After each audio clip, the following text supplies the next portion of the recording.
Hey guys, welcome back to Spin Crochet Repeat RCC. I'm Robin of Robin's Crochet Creations. You can find me on Facebook and Instagram under Robin's Crochet Creations and Spin Crochet Repeat on YouTube and on Rumble. I appreciate your subscribing and your sharing of any content that I might have, and feel free to contact me with any questions on spinning or crochet, and I will do my best to get you an answer. So far on this channel, I have only spun wool. I might have done a little bit of acrylic, but I honestly can't remember. I don't think I have. But today I am trying flax. And I got this at Paradise Fibers. This was 4 ounces of undyed flax linen top, which means it has been combed to where it faces all of the fibers go in the same direction. Flax comes from the linseed plant, and it is a plant fiber where they have to do what's called retting, where the I don't really know what you call it. Whatever holds the fibers together in the plant has to be done away with. And I was just reading about this morning, and the words have kind of fallen out of my head. But that is basically rotted away by bacteria in a wet environment. And then once it is dried, heckled, and combed, you end up with something like this. There's a lot of information on YouTube about it. There's a video I watched of an older gentleman. I believe he was in a European country, but I can't remember which one. But he goes through the whole process, and it's pretty interesting. So I practiced a little bit with this, and I have some spun up so far here. So I'm going to pause here and move the camera to where you can get a little bit closer view and see just what is going on with the spinning of this fiber.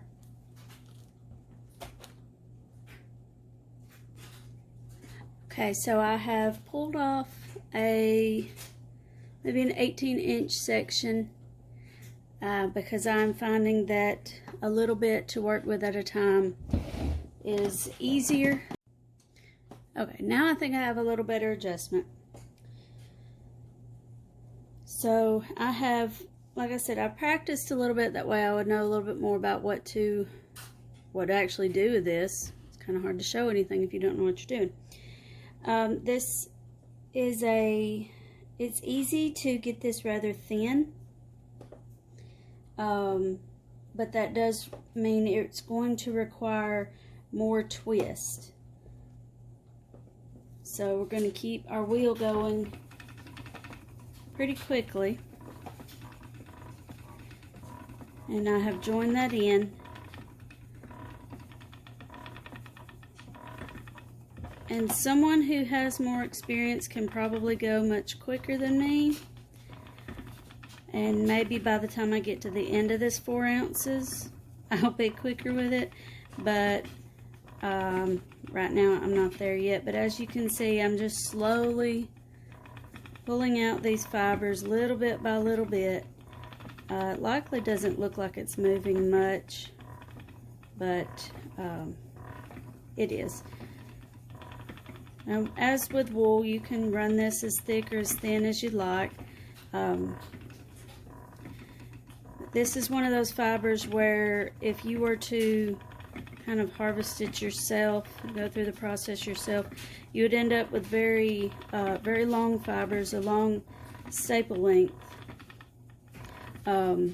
even up to maybe, a foot or two, depending on how tall the flax was when you harvested it. This, with it being more of a commercial thing, it has a shorter staple length, so I'm not getting it as thin as what it could probably be gotten otherwise. This is a millennias, I guess millennia would be correct, old fiber that was used for clothing. In biblical times, it was used with building the tabernacle. Things were woven out of flax.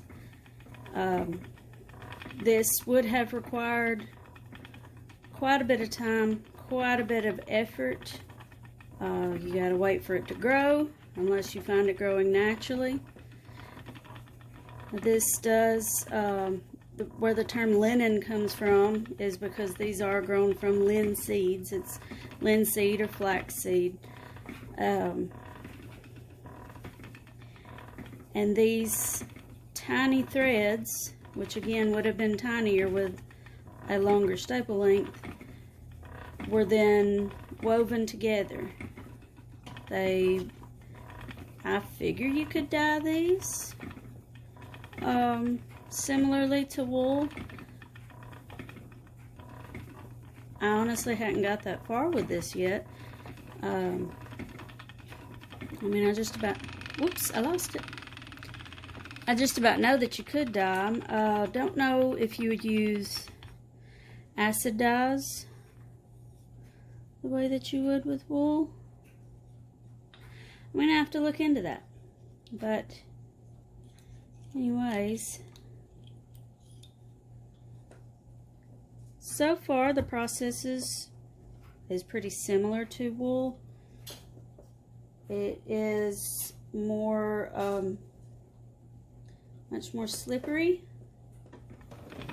I read a couple of tips about keeping a little bowl of water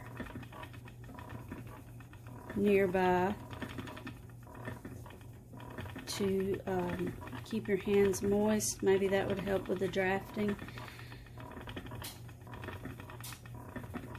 This likely would have been the fiber or a similar fiber used in kind of, I say used, but referenced in the story of Rumpelstiltskin, where she's spinning straw into gold. Well, if you were able to produce large amounts of linen, you were just nearly spinning straw into gold, because I mean, people had to wear clothes, people needed blankets and bed sheets and things of that nature. Babies needed diapers. So there was actually, especially after the invention of the spinning wheel, where it sped the process up so very much,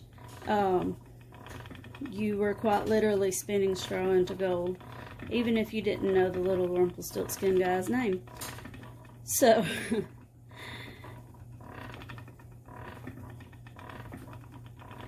some similarly prepared fibers, bast fibers, would be nettles, milkweed,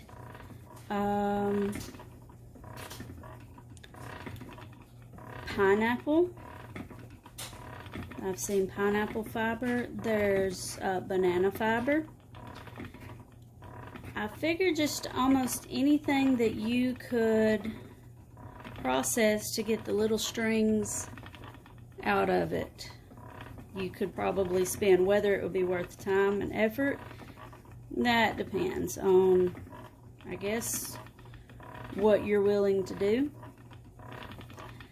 But I need to oil my footman or my treadle. But yeah, so that is when you see old textiles and they have they're made up of little tiny threads like this. They were hand spun, especially ancient ones. They were hand spun, hand harvested, hand redded. I mean, it was a very hands-on process. I've considered getting some flaxseed and maybe planting a patch just to see if I could do it. I'm one of those people that I kind of like to just know that I can, but I haven't quite decided that I'm going to do that yet. Maybe I'll have a maybe I'll have my mind made up by the time I finish this. So next time you see something that is handmade, my flash went off. Sorry guys, my battery's going low. Next time you see something handmade, consider the effort that may have gone into it, especially older things back in the day when there wasn't machinery. You couldn't order things like this, where I just ordered it from Paradise Fibers.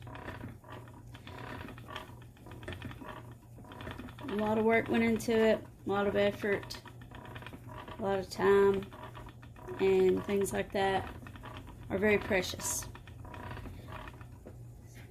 Stop there. And I have kind of whittled this down to maybe only about 12 or 13 inches. If I were to apply this on itself,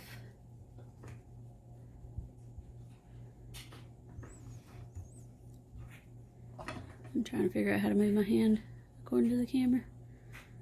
That is what we would get.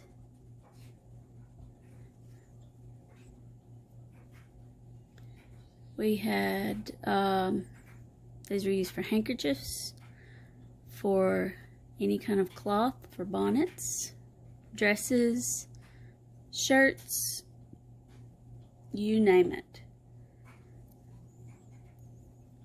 And it all comes from a little plant. So, here's a bonus. You might think you're just a little plant. You might think you're small and insignificant. But the power of one insignificant little thing can amount to something pretty great. So I hope that encourages you. I hope this has been interesting and informative. And I thank you very much for watching. We will see you next time.